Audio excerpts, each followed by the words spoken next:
Hey, welcome back again. In this video, we're going to be talking about dialogue. You're seeing what we created in the last video. This is the slug line and the action that we created. And now we're going to have Mr. Phillips say something to Marcus because he just approached him here. So we need him to say something. So what we'll do here is hit Enter and then hit Tab. And see, now the cursor's in the middle. This is where the dialogue goes in the screenplay, in the middle. And Final Draft will already set the margins for that, so you don't have to worry about anything up here. It'll automatically center it properly for you. You'll see in a second. Now we're going to have Mr. Phillips say something, so Mr. Phillips. Now, it'll automatically type those in capital letters. You don't have to hold Shift or use Cap Lock.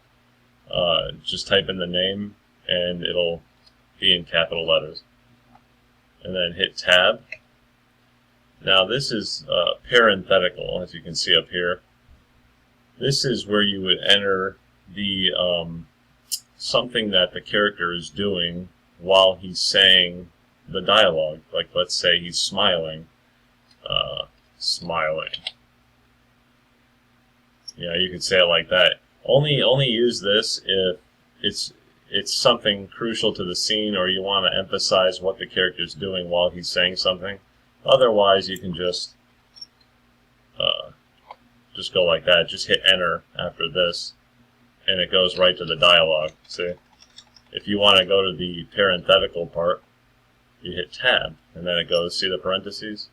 This means it's what the character is doing while he's saying the line. So let's say smiling, or let's say you want to just make sure the reader knows he's talking to Marcus. So you could just say to Marcus. That way we know he's talking to Marcus. This right here is usually used if there's a lot of people in the same scene.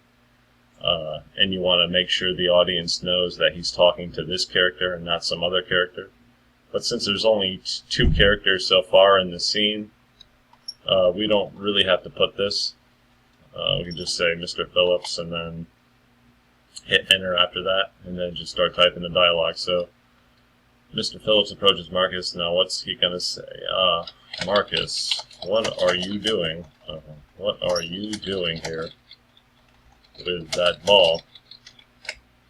Now notice how, see up here the margins changed? These are for the dialogue.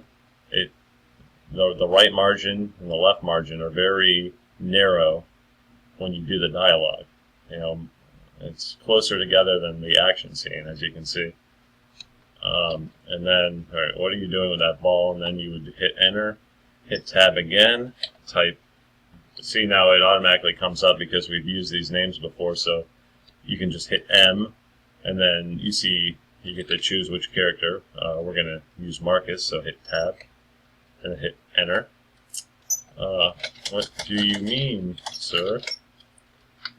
And then, okay, next line, so I'm going to get Mr. Phillips. So see, it already predicted that we're going to use Mr. Phillips. I didn't even have to type anything.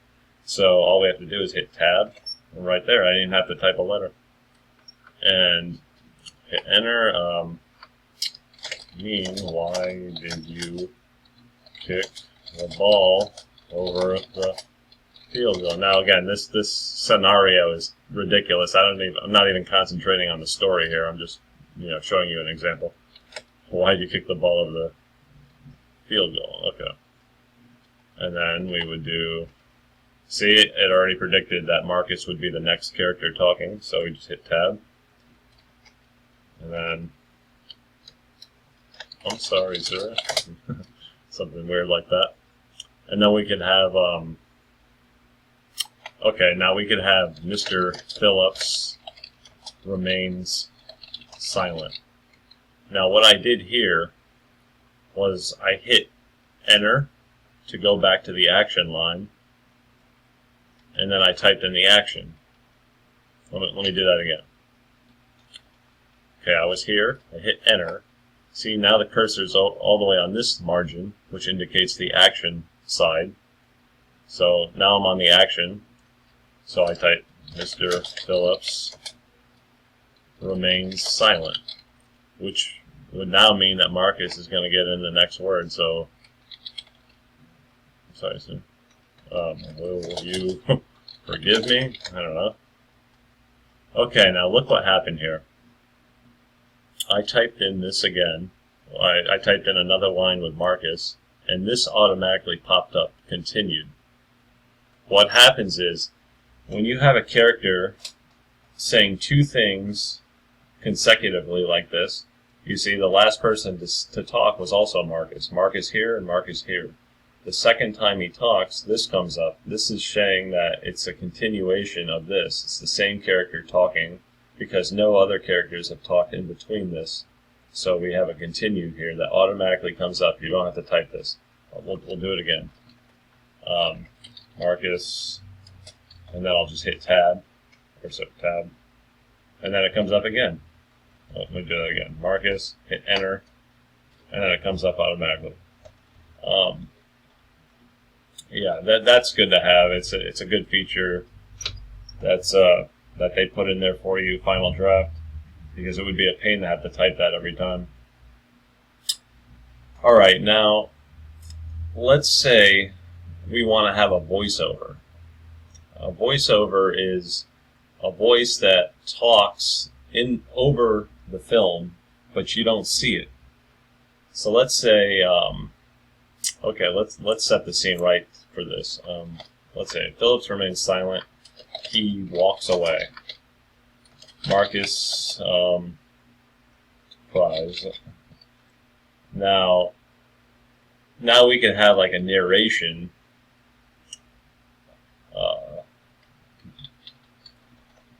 Marcus, or we'll say Mr. Phillips. See what happened there?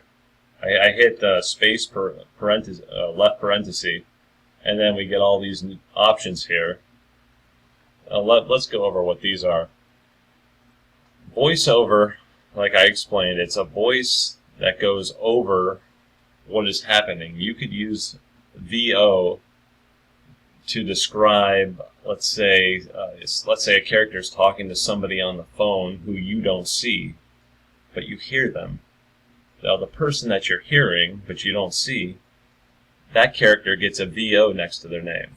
VO. That indicates we hear them, but we don't see them. This is also used for narrating, any kind of narration, or any time where you don't see the character, but you hear them. Now, let's go back. Hold on. S, parenthesis, now. OS. That stands for off scene. Now, what this means is that the character is talking in another scene, but you hear him in the current scene. Now, this might get a little confusing. See, a voiceover, the character talks when he's not anywhere around the scene. But the OS is when the character, let's say they're in the bathroom, no, let's not say that. That would be too weird. Let's say, I'm trying to think of an example here. Okay, let's say that, Mr. Phillips is in a classroom with Marcus, and somebody else comes up outside the door, and someone knocks on the door from the outside, and yells at the door to, get people inside to hear him.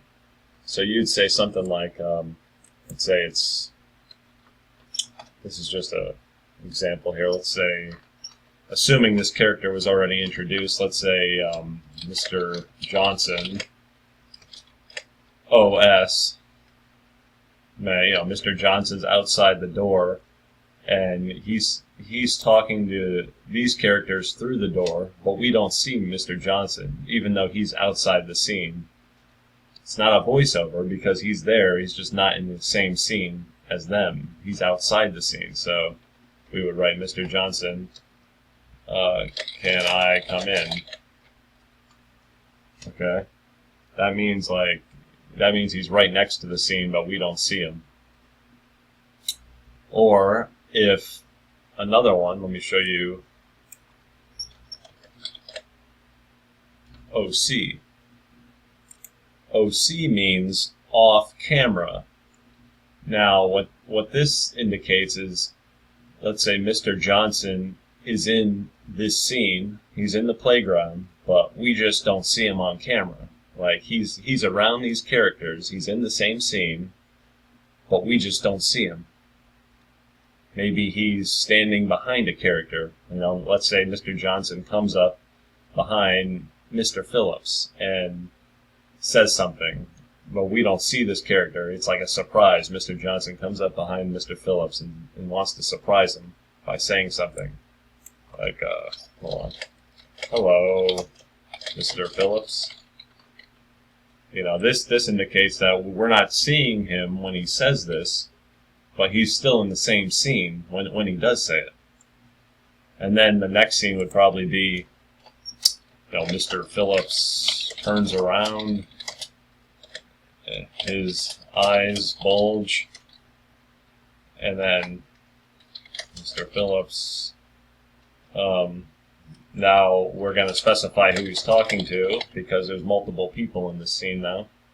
So to Mr. Johnson, "Hey Bill, haven't seen you in a while.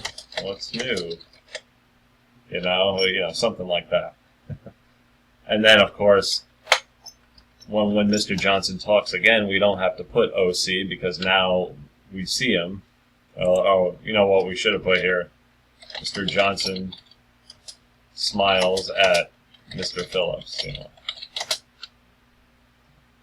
That indicates, like, yeah, now we're gonna see him smiling at Mr. Phillips. Okay, his eyes will, Mr. Johnson. "Hey Bill, I haven't seen you in a while." And then we can just have him respond, "Yeah, I've been busy." Okay, pretty straightforward. Because now we don't need the off camera, because now he's on camera. So we don't need that anymore. Okay, let's look at some more. Okay, we already know continued. That comes up automatically if you're repeating the same characters saying multiple things. Like, I guess we missed that example. Let's just type this again. Mr. Phillips. When you have the same character saying something twice without anyone else talking in between, the continued comes up. All right. Now, one more there. Hold on. Subtitle. This one you don't really have to worry about. This is more if you want. It's more like for foreign languages. If you want to indicate, like, let's say Mr. Johnson speaks a different language, like in Chinese, and then you would type in the English, but the English would get subtitled. It is great to see you again. I rarely use this subtitle, because usually you could just put, in subtitles. I like to do it that way, but you can do it any way you want. Alright. That's if it's like multiple languages in the film. Well, I wouldn't recommend doing anything that fancy right now. Just stick to English, or whatever language you want to write your script in. But I wouldn't recommend subtitles for your first script. Alright, let's see if I covered everything. Alright, so basically, you get the idea here. We got the action. We've got characters talking to each other. Off camera, see? He's surprising them from behind. And, this is the parenthetical, which is describing what he's doing when he's talking. Okay, he's talking to Mr. Johnson. Let's say he's... Oh, there's one thing I want to indicate. Let's say Mr. Phillips is smiling and talking to Mr. Johnson. We want to specify that he's doing both. So what we might want to do here is, alright, to Mr. Johnson, semicolon, smiling. That means he's doing these two things while he's talking, or while he's saying this line here. He's to Mr. Johnson, smiling. He's doing both of those things while he's saying this. Or we could say in Chinese, smiling. You know, it's just, what is he doing? He's saying this in Chinese? Okay, in Chinese, and he's smiling. That's what he's doing when he's saying this. Okay, you get the idea. Alright, now we almost got a full page here. Alright, that's it for this one. In the next video, we will talk more about transitions. Now, a transition is just this right here. We'll talk about that more in the next video.